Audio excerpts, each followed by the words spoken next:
Hello అండి, welcome to our channel. ఈరోజు నేను చేయబోయే రెసిపీ మునక్కాయ కర్రీ అండి.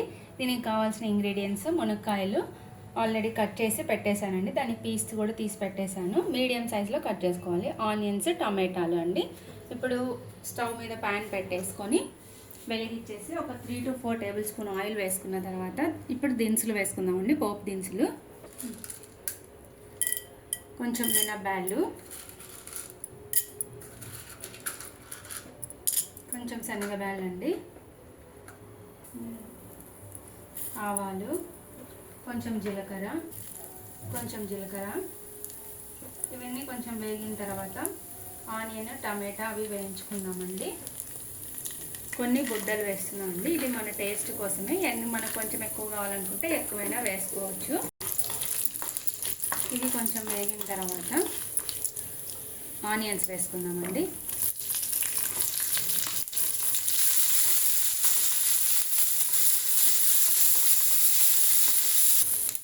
ఇప్పుడు వేగినాయండి ఆనియన్స్, మరీ ఎక్కువ వేగాల్సిన పని లేదు. ఇప్పుడు టమాటాలు కూడా వేసుకున్నాము. టమాటాలు కొంచెం వేగిన తర్వాత మునక్కాయలు వేసుకొని వేయించుకొని కొంచెం వాటర్ వేసి మగ్గించుకోవాలి. ఇప్పుడు మునక్కాయలు వేసుకున్నామండి. మునక్కాయలు వేసి ఇది కొంచెం వేగిన తర్వాత వాటర్ వేసి మూత పెట్టి మగ్గించుకున్నామండి. ఇవి కొంచెం వేగినాయండి.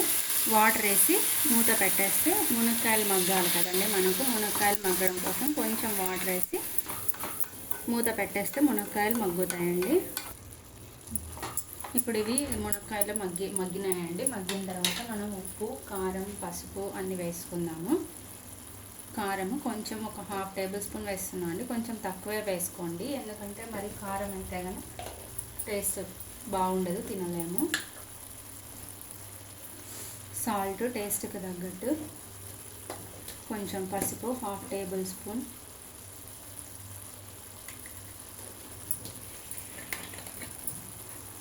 జీలకర్ర పొడి కొంచెం,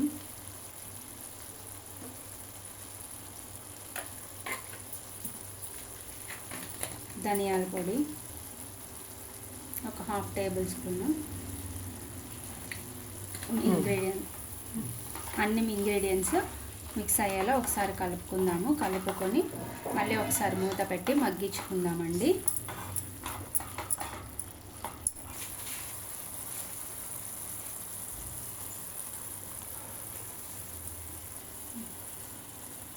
ఇలా అన్ని స్పైసెస్ వేసిన తర్వాత అన్నీ కలుపుకొని ఒకసారి లాస్ట్లో దించేటప్పుడు కొత్తిమీర వేసుకొని ఒకసారి కలిపేసి దించేసుకోండి, సరిపోతుంది. మన టేస్టీ అయిన మునక్కాయ కర్రీ రెడీ అయిపోయిందండి. Thanks for watching. Please like, share and subscribe.